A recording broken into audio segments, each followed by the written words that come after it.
मोदी जी ने इस देश की 80 करोड़ जनता को इस लायक भी नहीं छोड़ा कि वो कमा के खा सके। और ये भी एक कोइंसिडेंट है कि जिसके दिमाग में मंदिर मस्जिद चल रहा है वो भाजपा का समर्थक होता है।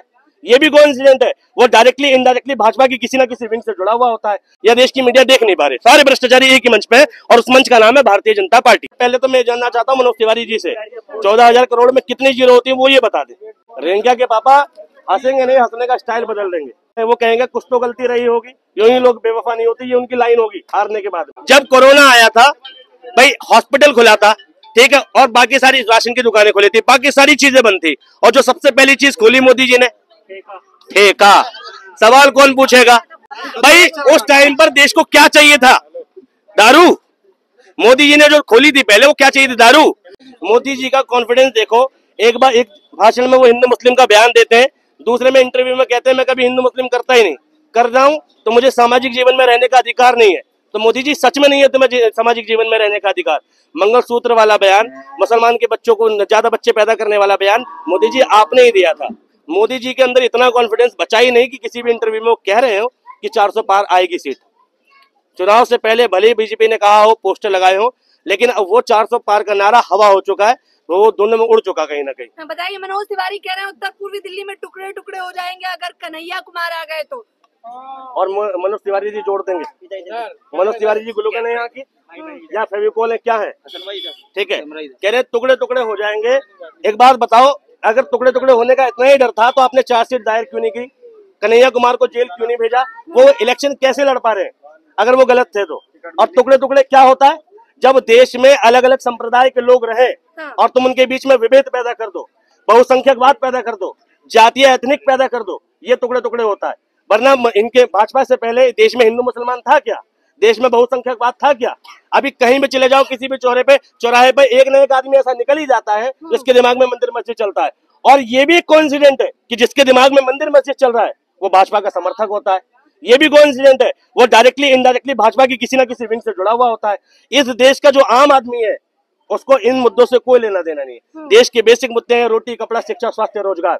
इन मुद्दों पे इलेक्शन होना चाहिए। तो राशन कौन दे रहा है 80 करोड़ लोगों को?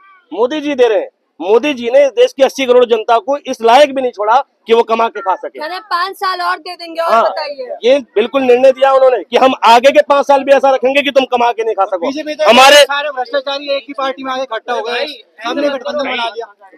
भाई बीजेपी वाले अपनी बात कर रहे हैं, बीजेपी वाले अपनी बात कर रहे हैं कि सारे भ्रष्टाचारी एक ही जगह इकट्ठे हो गए। छगन भुजबल, अजित पवार, नारायण राणे, ये सब बीजेपी में गए। सारे भ्रष्टाचारी एक ही मंच पे है और उस मंच का नाम है एनडीए, भारतीय जनता पार्टी। बिल्कुल सही कह रहे हैं आप, ढंग से देख नहीं रहे या देश की मीडिया देख नहीं पा रहे। सारे भ्रष्टाचारी एक ही मंच पे है और उस मंच का नाम है भारतीय जनता पार्टी। अरविंद केजरीवाल जी अभी जेल में थे, अभी बाहर आए, दोबारा जेल में जाने वाले। क्या लगता है आपको, भ्रष्टाचार के सबूत उनके खिलाफ जो है अंतरिम जमानत पे वो जो बाहर आए हैं उसके बारे में क्या कहेंगे? फायदा होगा या नहीं उत्तर पूर्वी दिल्ली में, खास तौर पर बताइए। देखिए केजरीवाल जी का दोष क्या है, मैं ये जानना चाहता हूँ। 100 करोड़ का घोटाला, ईडी ने क्या बोला? भाई अरविंद केजरीवाल ने क्या बोला वो सुना आपने कि एक दिन के लिए ईडी दे दो हमें, मोदी जी पे भी घोटाले का आरोप लग जाएगा। भाई जिसकी लाठी उसकी भैंस। अरविंद केजरीवाल का सिर्फ इतना दोष है कि उसने इस देश की जनता के लिए बेसिक फायदे की सोची, स्कूल की सोची, बिजली फ्री की सोची, पानी की सोची, ठीक है, और लोगों के बीच में पॉपुलैरिटी आ गई। भाई हर उस नेता को उड़ा दिया जाएगा जिसकी पॉपुलैरिटी मोदी जी के बराबर जाएगी। जैसे वो अपनी पार्टी के नेता को नहीं छोड़ रहे, मध्य प्रदेश में शिवराज चौहान थे, ठीक है, उनकी पॉपुलैरिटी ज्यादा थी, गायब कर दिया। मनोज तिवारी ने 14,000 करोड़ कहाँ लगाया उन्होंने? अपनी कोठी में, या केजरीवाल को दिया था उधार? वो पर्दे जो लगे उन्हीं से देखे थे क्या? भाई मनोज तिवारी के 14,000 करोड़, पहले तो मैं जानना चाहता हूँ मनोज तिवारी जी से, 14,000 करोड़ में कितनी जीरो होती है वो ये बता दे, बाकी की बात बाद में करेंगे। कन्हैया कुमार की जमानत जब्त कर देंगे इस बार? कन्हैया कुमार की जमानत जब्त कर देंगे, ये तो सपना है, कभी नहीं हो सकता। मैं देख रहे सपना? नहीं, बिल्कुल सपना नहीं देख रहे।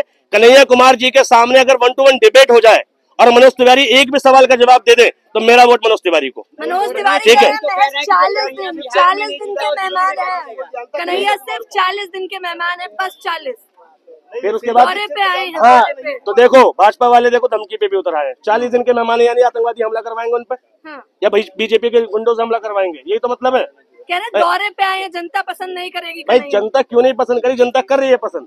आए ना मनोज तिवारी 1 to 1 डिबेट करे, किसी एक मंच पे आ जाए। जो बिहार में नहीं जीत पाया वो दिल्ली में क्या जीतेंगे, या भाजपा का आरोप? हाँ सुनिए, बिहार और यूपी की जो पॉलिटिक्स है वो जातिवाद की पॉलिटिक्स है, धर्मवाद की पॉलिटिक्स है, और दिल्ली की जो पॉलिटिक्स है वो माइग्रेंट की पॉलिटिक्स है। यहाँ जितने लोग आए हैं वो बिहार से ज्यादा कोई कन्हैया कुमार को जानता है? नहीं, एक मिनट। दिल्ली की जो पॉलिटिक्स है यहाँ पे सब माइग्रेंट है, सब यूपी बिहार हरियाणा के लोग हैं, और यहाँ लाइफ बदलने आते हैं लोग, जीवन को बेहतर करने आते हैं, और इसलिए यहाँ के लोग बेसिक मुद्दों पे वोट करते हैं। रोटी, कपड़ा, शिक्षा, स्वास्थ्य, रोजगार, सड़क पर वोट करते हैं, और बिहार के लोग इन मुद्दों पे वोट नहीं करते। इसलिए कन्हैया कुमार वहां हार गए, और वहां भी कम वोटों से, थोड़ा सा ही मार्जिन था। ठीक है, गिरिराज सिंह की बस चुनाव की घोषणा होने के बाद गिरिराज सिंह की होश उड़ गए थे। तो मनोज तिवारी क्या चीज है? गिरिराज सिंह से बड़े नेता तो नहीं है, है ना? मनोज तिवारी तो गिरिराज सिंह से बहुत छोटे नेता है कंट्रोवर्सी क्रिएट करने के मामले में। तो जब गिरिराज सिंह के पैर हाथ फूल गए थे वहां से इलेक्शन लड़ने में, तो मनोज तिवारी की विसाती क्या है? और दिल्ली में तो मुद्दों की राजनीति है, मुद्दों पे जीत के दिखाएं, नहीं जीत सकते, दूर दूर तक नहीं जीत सकते। रिंकिया के पापा ही हंसेंगे या नहीं इस बार? रिंकिया के पापा हंसेंगे नहीं, हंसने का स्टाइल बदल देंगे कि भाई कुछ तो वो कहेंगे कुछ तो गलती रही होगी, यूं ही लोग बेवफा नहीं होती, ये उनकी लाइन होगी हारने के बाद में। मनोज तिवारी बिल्कुल नहीं जीते। मनोज तिवारी दूर दूर तक चुनाव, भाई वो कहते लड़ाई में भी नहीं है। मैं कह रहा हूँ मनोज तिवारी को अगर 10,000 वोट मिल जाए ना पूरे क्षेत्र से, उत्तर पूर्वी दिल्ली में, जी 10,000 वोट मिल जाए, आपकी बात बहुत बड़ी बात समझना। क्या बात है, शीला दीक्षित को करारी टक्कर दी थी उन्होंने, याद नहीं है 2019 का? हाँ, तो 2019 में क्या था? 2019 में क्या था? 2014 में क्या था?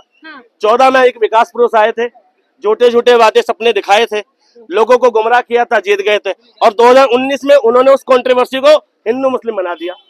भाई मोदी जी का एक चुनाव दिखाओ जहां मोदी जी विकास के नाम पर देश में स्कूल, मंदिर, उसमें स्कूल, हॉस्पिटल के नाम पर वोट मांगते हो। अरविंद केजरीवाल ने पिछला विधानसभा चुनाव लड़ा था और लोगों के बीच जाके कहा था कि अगर मैंने काम किया हो तो मुझे वोट दें। नरेंद्र मोदी जी की इतनी औकात क्यों नहीं हो रही 10 साल में सत्ता में रहने के बाद भी कि वो कह नहीं पा रहे कि मैंने काम किया हो तो वोट दें? मोदी जी ने भी बोला है कि वो हिंदू मुसलमान नहीं करते, आपने नहीं देखा है क्या वीडियो? क्या बोला है? मंच पे बोला है, मंच पे बोला है, इंटरव्यू में बोला है ना। मैं कह रहा हूँ मंच पे कब बोलेंगे वो?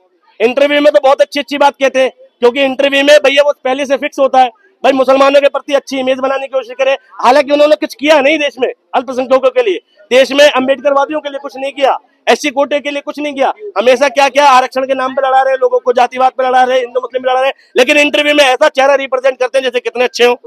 सीए के ऊपर अमित शाह ने कितनी सारी बातें कही कि सीए आएगा, एनआरसी आके रहेगा, और मोदी जी ने ऑन स्टेज कहा था कि सीए पे तो चर्चा भी नहीं हुई। तो मोदी जी तो झूठ बोलने में माहिर है, कैमरे के सामने झूठ बोल ही देंगे। बार मोदी जी की गारंटियों पे वो चुनाव लड़ रहे हैं। मोदी जी की किस गारंटी पे? कि संविधान खत्म कर देंगे इस गारंटी पे, कि देश में भाई बहुसंख्यकवाद चलेगा इस गारंटी पे? मोदी जी ने आज तक मैंने ये नहीं देखा कि मोदी जी ने इस देश में विकास के मुद्दे पर वोट मांगा हो 2014 के बाद। मोदी जी के द्वारा एक भाषण दिखाओ जिसमें मोदी जी ने कहा हो कि मैंने इतने हॉस्पिटल बनवाए, 24 एम्स क्या क्लेम करते हैं ना, 2 एम्स गायब है, एक दरभंगा एम्स, एक मदुरई एम्स, लापता है। अरे मनोज तिवारी की आंधी चल रही है। कहाँ? नॉर्थ ईस्ट दिल्ली में। नॉर्थ ईस्ट दिल्ली में आंधी चल रही है। आंधी भी नुकसान देती है साहब, आंधी गरीबों का घर उड़ा ले जाती है। आंधी भी चल रही है तो नुकसान देती है। मेट्रो से चल रहे हैं या नहीं, आप इतना बताइए बस। नहीं जी, किसकी देन है वो कह रहे हैं? मेट्रो किसकी देन है? उत्तर पूर्वी दिल्ली में किसने मेट्रो चलवाई है? मनोज तिवारी ने। लोको पायलट है वो, लोको पायलट है वो, खुद चलाते हैं मेट्रो। ठीक है, अभी आप सोनिया बिहार तक आए, किस मेट्रो से आए? कौन सा मेट्रो स्टेशन है यहाँ पर? मेट्रो से नहीं आई हूँ। फिर है यहाँ तक कोई मेट्रो? खजूरी तक अभी बनी रहा है, वो बना भी नहीं कंप्लीट। करावल नगर मेट्रो है। विकास होने में टाइम तो लगेगा ना। हाँ, कितना टाइम लगेगा? चलिए मुझे बताइए कितना टाइम लगेगा? बन रहा है ना अभी। नहीं, कितना टाइम लगेगा? 10 साल काफी नहीं थे? 10 साल में मौका दे दीजिए ना उनको। एक बार दीजिए ना, 70 साल कांग्रेस को दिया है, तो एक बार दीजिए। भाई देखो, भाई 2 कंपार्टमेंट के भी स्कूल में 2 ही चांस होते हैं, तीसरे में फेल हो जाता है, ये तीसरा चांस है फेल। कांग्रेस ने इतना गड्ढा कर दिया था कि मनोज तिवारी को भरते भरते 10 साल लग गया, 5 साल और मांग रहे हैं। हाँ, वो गड्ढा भरने के लिए उन्होंने बुलडोजर का इस्तेमाल किया और देश में गरीबों का घर तोड़ा। पहले जब घर टूटते थे हम सुनते थे कि किसी को सालों लग जाते हैं घर बनाने में और तुम्हारे सर पे जूं तक नहीं रेंगती किसी का मकान गिराने में। हाँ, मोदी जी के बचपन की हमने फोटो देखी थी जिसमें उन्होंने कोट पैंट पहना और यहाँ ऐसा शर्ट लगा के बोट टाई लगाई थी। 1950 के आसपास, ठीक है, 67, 68, 70 के आसपास किस गरीब का बच्चा कोट पैंट पहनता? बताओ मुझे, कौन सी गरीबी देखी? चलो, जिसके दोस्त पे कोट पैंट हो, यानी दोस्त अमीर था, तो गरीबों का दोस्त अमीर कब से होने लगा? ये भी बताइए, बताइए मुझे। मोदी जी ने अगर गरीबी देखी है तो मोदी जी 80 के दशक में अमेरिका चले जाते हैं, ऑस्ट्रेलिया चले जाते हैं, ठीक है। ऐसा कौन सा गरीब है जो 80 के दशक में ऑस्ट्रेलिया अमेरिका गया? भाई कैमरे का यूज कर लेते हैं, वो ईमेल का यूज कर लेते हैं, ठीक है। भाई ऐसा कौन सा गरीब है? हाँ 70 साल के बुजुर्गों को 74 साल का उनका बेटा इलाज कराएगा फ्री में। हाँ, तो वो सही कह रहे हैं भाई, फेंकनी तो है, कैसी फेंक दो? 74 साल का बेटा जो है इलाज कराएगा, बिल्कुल 60 साल के बूढ़ों का, बिल्कुल ऐसा होता है।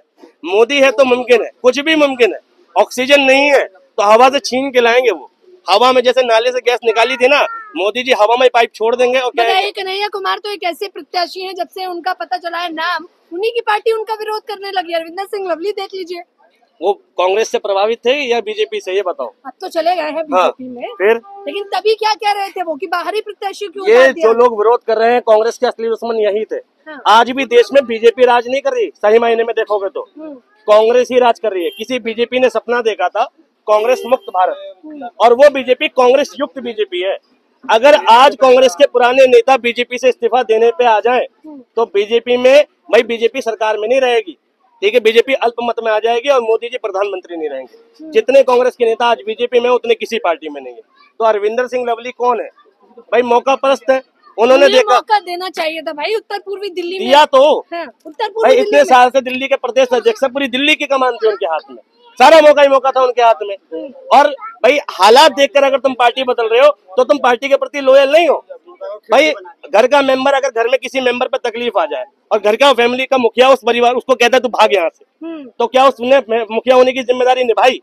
नहीं ना। बताइए, सांसद बनने के सपने को चूर चूर कर दिया आप लोगों ने उनके। सांसद बनने के लिए कैपेबिलिटी चाहिए, ठीक है, कैपेबिलिटी चाहिए, योग्यता चाहिए। नहीं थे अरविंदर सिंह लवली में भैया कन्हैया कुमार से ज्यादा योग्यता, नहीं मिला टिकट। जिसमें योग्यता होगी वो टिकट ले जाएगा, क्या दिक्कत है? क्या योग्यता है ऐसी उसके अंदर? भाई डॉक्टरेट है, PhD holder. Arvinder Singh Lovely PhD holder है? नहीं है भाई। वो यंग है, ठीक है। अरविंदर सिंह लवली यंग है क्या?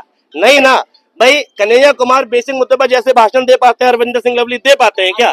नहीं है। देशभक्त है और कन्हैया टुकड़े टुकड़े गैंग का सरगना है, इसलिए कन्हैया को टिकट मिला है और लवली को नहीं मिला। ये बात आपको किसने बताई? अरविंदर सिंह लवली ने। बीजेपी में शामिल होगा भाई कौन देशभक्त है कौन देशभक्त नहीं, ये देश की जनता को तय कर लेने दो।